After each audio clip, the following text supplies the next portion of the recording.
everybody. We're back. We got a lot of shit to talk to you guys about today. We'll run through them. Yeah, so right now we're going to talk about the new Mr. Bungle album. Kinda new. I say new with air quotes. The thing is what's really interesting is Mike Patton is one prolific ass musician and phenomenal singer, phenomenal fucking musician, one of my favorite artists.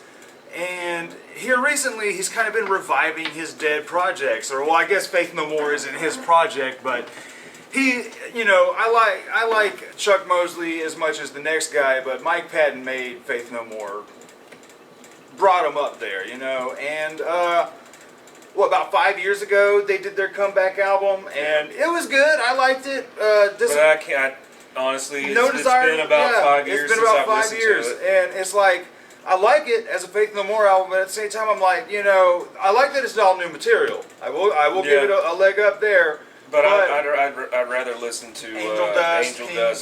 That would be the first one I grab out of all of them. Would be Angel Dust. Yeah, and even like, you know, I hate to say it, a lot of times I'll turn on the first two with Chuck Mosley before I'll turn on the first one with Patton. Sometimes, you know. Epic? Is it? No, The Real Thing. The Real Thing. That's what it's called, yeah, The Real Thing. But sometimes I'll turn those two on, because they got more of the funk metal, and that's the thing I did like about Faith No More is the funk metal. But now, we never thought there would ever be a Mr. Bungle comeback. And was their last one in '99? The last one was in '99. That's when that album got pushed back because they had pissed off the Red Hot Chili Peppers. And their album Weren't they on the same record company? Yeah, they were on the... No, I don't think they were on the same record company. I don't know. Maybe they were.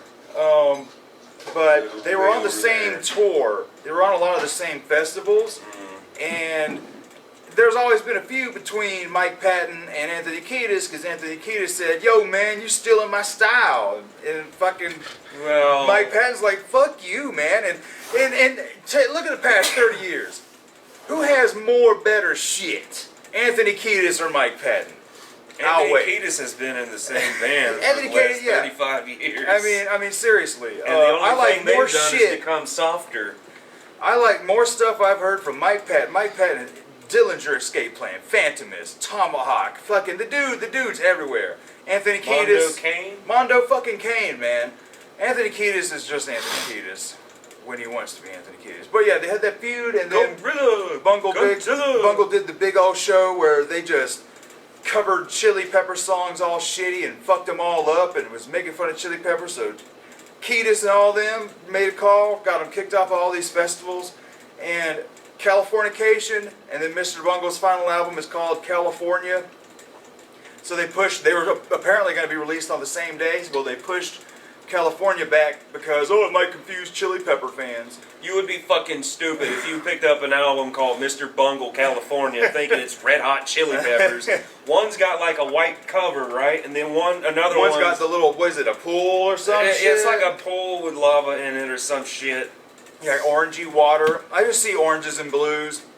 That's where I write the Chili Peppers off most days. You see colors.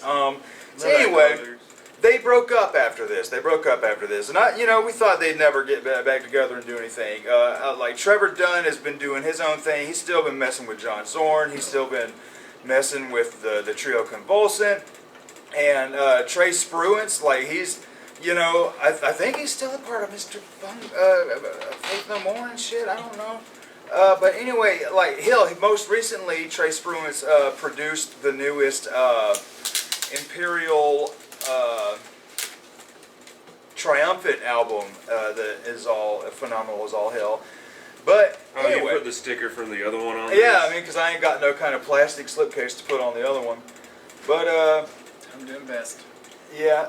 So anyway, they got back together, but this time they got Slayer's Dave Lombardo on drums. And they I thought I heard some fucking Slayer That's what it sounded stuff like, on here. I was like, this sounds like a lot like Slayer. And they got Scott Ian from Anthrax to play guitar. And I thought I heard dude, this should have came out in the '80s. I know it's old music. It reminded me of like Kill 'Em All from Metallica. Yeah, we are definitely getting there because he's still rocking that goatee. Yeah, he's still rocking that goatee, looking old as fuck. But we still got Trevor Dunn, we still got Trey, we still got Mike Patton. The main three that most people associate with Bungle is here, with the help of Dave Lombardo and Scott Ian. And they did a couple shows, and they would just play this, their original demo, The Raging Wrath of the Easter Bunny, and they played it in its entirety. And they said, fuck it, this was an old demo tape we used to have. I think they wrote the music in like '86, so it makes sense. It was released in '86, yeah. Yeah. And so they decided, fuck it, let's do a modern fucking recording of this. And there we have it. That's where we're at now. And I was cautious because knowing that this is pre Mr. Bungle as we knew them. And knowing that Lombardo and Ian was on here, I knew it wasn't going to be anything like the incredibly avant-garde Mr. Bungle we wound up knowing and loving. I haven't heard anything. Dude, you had no reference. I'm a noob when it comes to it. You'd enjoy it. I'm a noob when it comes to Mr. Bungle. This is the first full album I've listened to. Yeah, 'cause he had asked me, he was like, damn, is all Mr. Bungle thrash metal? And I was like, no. Like, this is like, yeah, I mean, I'm a total noob to it, because, like I always put like, every time you talk about him, I always, we're talking about Primus or something, so I kind of, in my head, have kind of put it in that kind of same genre area. You're not wrong. Wacky You're not wrong at all. Wacky. So like I never, I'd say and I just never tried to listen to Mr. Bungle. Yeah. I mean, I love Primus. For some reason, I gravitated to Primus, but I never and I've heard you talk about Mr. Bungle, but honestly, as a kid or anything, I never paid attention enough to actually say, who the fuck is this? Yeah. So to me, it was like, okay, a new thrash out. Like this is like 80s thrash metal to me, and a lot of it was really like. Again, noob, so take everything I say with, like, new eyes. It reminded me of Guar a little bit. There was a lot of Guar-y moments. He sounded, like, his voice it sounded a lot like Dave Brocky. Well, I would say his voice was reminding me of their newer singer. Really? Yeah. I don't know, like, I heard... Parts. In some parts, yeah, but there's a couple songs, like, in the middle, I can't remember which ones exactly, that really reminded me of, like, if Dave Brocky was like, hey, I'm going to sing for Slayer, and be like, okay, because the music did sound a lot like Slayer. Like, I got a huge Slayer vibe the first couple of songs, and then, like, okay, and then I got some, like I said, Kill 'Em All from Metallica. There's a lot of, like, I guess the Pantera. It's that old yeah. style thrash metal, like, you only got in the 80s. Like, nowadays, it's all been, like, overproduced thrash metal, but, like, you got that really tin sounding kind of like drums and everything, and you're like, okay, all right, so yeah. It sounds like an album that was released or recorded and put in a vault for 35 right, years. and I kind of and it's been you can kind of tell that it has been newly produced, but the sound of it. Yeah, there's a polish to it, especially the bass. Yeah. I love the bass. I mean, Trevor Dunn's a phenomenal bass player anyway, but just being able to hear it. On a thrash metal album, it's kind of rare. I will say, like, the bass did stand out a lot to me because it's with it being like a thrash metal thing, you're not expecting to hear bass. Bars. Yeah, I mean, I was not disappointed with the album. Like, I'm not a big thrash metal fan. Like, I like a little bit of Slayer hit and miss for me. Like, I don't like full albums. So you come in this with some virgin ears because I've got some. I'm gonna say they're minor complaints, but they could be some big complaints for certain people. But I mean, for me, it's like I said, I'm a big metalhead, but I mean, I don't really care for thrash. I'm not the biggest thrash guy either. So like, to me, like, I listened to it and I was like, okay. I think the songs I liked the most. It's one of the better thrash albums I've ever heard. Yeah, I mean, it was definitely a lot better quality. It wasn't like kind of just straight, Because I got a ton of Slayer, I got a ton of Metallica, I got a fucking ton of Pantera. It's definitely like I like it all. Yeah, it wasn't anything after Kill 'Em. Like if we say Metallica, it's only the first album from Metallica, because everything after that wasn't really thrash metal anymore. No. Like Injustice for All, Ride the Lightning weren't really thrash metal. Those were just heavy metal albums. Yeah, same. But Kill 'Em All was the thrash metal album, and and you could definitely tell. I was like, this sounds like a lot like Kill 'Em All. And then, like I said, Mike Patton's voice in a lot of the songs reminded me of Dave Brocky. Like the first thought I was like, this sounds a lot like old Guar, like old Guar. Like, hello, was their first album, I think, and it Yeah. wasn't. I mean, it's that Fucking old. love Hello. Yeah. So I mean, and I like. That's pretty much just I cool. like. Guar doing a punk album, man. Yeah. It was so fucking good. But like, yeah. So he. So to me, like I said, I love Dave Brocky. When rest in peace. But What did he die from? A heroin overdose, man. That Hey, you asshole. That dude went out hardcore, man. Yeah. He's like 54. So he was young. I was like, dude, you're 54 doing heroin, man. Way to go. But yeah, Scott so Weiland like, died of a coke overdose. Was it Coke? who? Stone Temple Pilots singer. Oh yeah. But yeah, He was like 49, I think. I mean, so like God damn. the album itself, like it went by. It wasn't slow at all. Like it wasn't like It's very entertaining. I wasn't annoyed with it. And I think if it wasn't for Mike Patton's voice, I think I probably would have hated it. Yeah, Honestly, that's the thing. It's maybe because Yeah. I just don't like Thrash thrash Music metal. vocals. always depends on how the singer Like sounds. and the first 2 songs sounded just like what's the singer for Slayer? Like he was like yeah. I was like, oh man, that sounds like the singer from Slayer, like how he's yelling. Carrie, Do it. is this Carrie something? Carrie, oh man, Is King? Carrie King. There you go. Yeah. So it sounded like the first 2 songs sounded a lot like that though, because you could kind of like I got like the Raining Blood sound, like Raining Blood, like he was kind of Except for yelling. yeah. And then overall, lyrically, like towards like the last few songs, I was listening to the lyrics, kind of focusing on them, and it kind of got a little goofy. The lyrics, right? Yeah, So I was yeah, like, yeah. that's when I really felt. I was like, okay. I was like, this is like Guar. I mean, to me, it was more Guar than anything. But that's just because I like Guar. Like the thing is I love the fact that That's what I the focused lyrics on. are still pretty goofy, because the lyrics were always kind of like, what the fuck is he talking about on Bungle? Like on the first album with the you taught me a lesson. Thanks, Mom. Like Yeah, I kind of dug it a lot. But like here's my thing. All right, you talk for a minute before I get into this. That's all I gotta say because I don't know much else on it. I don't know much else. I know you came out and told me that this was a thing and it was old material and all that. I wasn't aware that those guys were on the album. Scotty and the other guy, I was not aware of that. But I had to look through our texts and be like, okay, what did he say I need to listen to? Oh shit, okay, Bungle. I was at work yesterday. I'm like, all right, let's put this on. I started grooming my dog, and I'm like, this is actually pretty good. And it kept going. I'm like, I thought this was an EP, because I guess I wasn't really paying attention when you told me. For Like, early. I figured that it was just an EP, maybe 4 to 5 songs, and it just kept going. And I'm like, It's like 10 songs. God damn, how 12 long songs. is this? I look at it, it's like 12 or 13 or something like that. I'm like, Yeah. damn. All right, this is a full-blown album. As soon as it started, I was like, okay, I'm on a journey. See where it Because goes. it sounded really good. The next song comes on, it's very similar. But it's still very entertaining. Nothing was so long I didn't get bored. Yeah. Like it the went by entire pretty album, quick. I was very, very entertained and just listening to it. So far, I think it's one of the best things I've heard all year. Damn. Awesome. I could definitely put it up there for some of the better albums because we've heard some lot of shit. Yeah, yeah. We're gonna talk about it. Some of that to me. I mean, We're getting there. I know.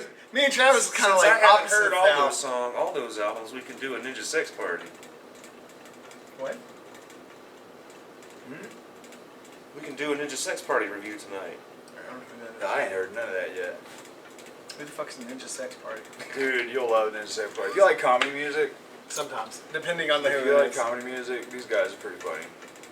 But yeah, and I really enjoyed this I have album. like 5 other albums we have to worry about first. I'll Like, I'm not listen trying to to be it at home at once. 5 o'clock in the morning. But from what I remember, I will play it again. We'll get to them next week, though. Yeah, it was one of those things. Like I have an Amazon Prime, and it's pretty much how I listen because I can't do. That's how I collection. heard it. So I usually like, depending on the first 3 songs, 3 to 4 songs, really, is whether or not I want to hit that plus sign to add it to my playlist, or just like I'm never coming back to this again. So I hit the plus sign on it. I was like, okay, if it comes on, I'll probably listen to it, like because I keep my stuff on shuffle. So if it comes on my radio on traveling or something, yeah, I'll probably listen to it. I didn't do that with the Gorillas. Nope. I have listened And to you that still motherfucking missed- thing 5 times. I You can't still make it to the end. just- I'm trying. When we go on our smoke break, I'm playing that song because it's the best fucking song on the album. Which is sad. Because you gotta force yourself to get through the rest of the album. Or skip to it, or only I kept plus on skipping. that Every one. time I skip to it, by the time I get to there's so many songs. Wait, we're talking about Mr. Bungle right now. So many songs. But I'll just go ahead and give my rating because I really don't have much else to say about it. I thoroughly enjoyed this album. Very entertained. It brought back memories of what it could, like I said, it sounds like it came out in the 1980s, but it was left in a vault somewhere. It's for like that 35 long years. lost Wu-Tang album now. Yeah, But it was yeah. a good 80s. Yeah, There's it- some it- bad it- 80s. The thing is, like, Death Angel. there's so much new music coming out that it's just not good. There's so much. It's so And much this bad. just put a smile on my face because of how retro it sounds, and it doesn't sound faked. Right. It doesn't sound forced retro, Yeah, man. It kind of reminds you of how people used Like to when- write music, and Yeah. you're like, what happened? Like now everything is like it's either you have to write it for the radio, and like it kind of reminded you, it gives you that nostalgia of going, man, why is music so good back in the day? And you go because they didn't give a fuck. So What's your rating? 'Cause My you can do rating- that. I'd give it a high 8 to a 9. High 8 to a low 9. So I'd say 9. Okay. Best rated album of the year so far. Is it really? We haven't not- done many of these. Yeah, we really haven't done many. Yeah, I mean, I'll tell you my lowest rating of this the year. Oh, Green Day. Oh yeah. This year, Lowest has rating I been ever just gave. kind of bad for music. Like it's hit or miss with a lot of things. Like it's still, to me, no offense to Travis here, but it's still sad when Poppy is still the top album of the year. It's up there, bro. It is, I but mean, I'm just saying, it's- like, with it all is. the albums that have come out this year, Still one of the best. That Puppy like I said, came out before quarantine. right? That shit was What like the the fuck first happened? new album of the year, and it's still like It's still on really my good. motherfucking I mean, top. like, that's still one of my favorite albums this year. But anyway, I'm gonna go ahead and give my rating too, because I don't know the history. Yeah, I'll Like, drop my from- rating after this. From noob eyes of Mr. Bungle, I'm gonna have to see what his other stuff is, because it's gonna be really sad if I like the thrash stuff more than I like Probably it. would. You probably will. To be honest Because the with other you. shit gets weird. And I, The but other I like shit gets Primus weird. though, so I mean, if you kind of This put is- in that kind of genre of They're Primus two different and kind of Guar weird, but And so I mean, but each three of the original Mr. Bungle albums are all completely different from each other. so I have to definitely. I would say I'd give them a listen. I would say I can say an 8 for this as a rating. Mainly because one, I'm not a huge thrash fan, but if you keep me interested long enough to Yeah. listen to the entire album and say, I'll do it again. You know, you're good. It's a good enough fucking metal album. Yeah. And like I said, Mac Patton with his different vocals on almost like every Dude few can do songs. so many different kinds It's of different styles styles of of singing. and like I said, a lot of it sounded like to me like Dave Brockie singing for Slayer. Like it was like he That had would be the a same good tone, picture. and some of the notes that he sang was like exactly like how Dave Brockie sang that shit, and I was just like, all right, cool. And I like a lot of the middle stuff from Guar. I think Guar's heavier stuff when they started in the like mid '90s. More those few albums, I'm more of a fan of those, and that's when they started getting a little bit heavier. I with love the this punk. Toilet Earth. This Right. Toilet Earth, Ragnarok, Carnival of Chaos. So I would say definitely an 8. Dark And Must it Be will give Destroyed. me. I'll check out the other ones. I don't know if I'll be a fan, but I definitely like this album. It's definitely if you like thrash metal, you're gonna love this album. If you like Spell Dave Brockie. B-R-O. and then B-R-O-K-I. Is it C-K-I or is Yeah, it? it's Brock, like Brock Lesnar, Yeah. or And then Brock from I-E. Pokemon. I don't know what you're into. So, And then an I. I was weary Check out the Dave Brockie experience. because I knew I love that. since this was pre-record or pre-written material before the Bungle we all knew. I knew it wasn't gonna sound. It's called Faggot on Fire. Yes, that is the best song ever. So I knew. March of the Faggots. So I knew that I knew it wasn't going to be wacky. I was hoping it would be wacky, but I wasn't going to get my hopes up, especially after the first track released. I think it was "Raping Your Mind." I can't remember. And so I was like, "That's a good fucking metal song." we'll see what happens. And yeah, it's a full-on, all the way through thrash metal, but it's an enjoying all the way through fucking thrash metal album. And then, talk about the most random-ass cameo. Did y'all happen to catch the narration at the very beginning of the first track, Anarchy Up Your Ass, or up Anarchy Up Your Anus, or whatever? I only listened to the album one time, so I don't remember it too much. So there's a lady doing narration. That is Rhea Perlman. Y'all know who that is? Sounds familiar. I know who Rod Perlman is. Well, she played Carla. I can't remember the last name of the character, but she played Carla on Cheers, and she's Danny DeVito's wife. Not anymore. Well, yeah, She was. Anyway, the thing is certain people who want that Mr. Bungle wackiness, like me, are going to be sorely. It's sorely missed. It really is, because in many ways I could say this album doesn't do the talents of Trevor, Trey, and Mike but justice. It's not what it was supposed to be. Exactly. Like, I could say it doesn't do their talents justice where it does Scott Ian and Dave Lombardo. Man, this album was made for them. But it was tailor-made for them. Yeah. But Mike, Trevor, and Trey are doing their motherfucking thing. The thing is like, their talents are so far and wide, they are using their talents for this to the best of their abilities for what this is. And so I could complain and say, no. So I could see people not liking this all that much because of that. And I totally feel you. Because I want the wackiness. I miss the wackiness. But if you're missing that, check out the group Igor. If you're missing that wacky Mr. Bungle kind of shit, check out Igor. They're kind of holding that ground for me right now. This right here is a damn good thrash album. And me, not a big thrash fan. I like it, but I don't love it. There are certain albums in that genre that I do love. Like South of Heaven is some phenomenal fucking shit. But, you know, it is what it is. And for Bungle to... Now, I do hope that this opens the floodgates for them to say, let's write some new material. Whereas I think Trey did an interview recently where he kind of said, well, that's a whole nother ball game. System of a Down also said that they will never release new material, and here you are. 15 years. 2 new songs. I mean... So we can only hope.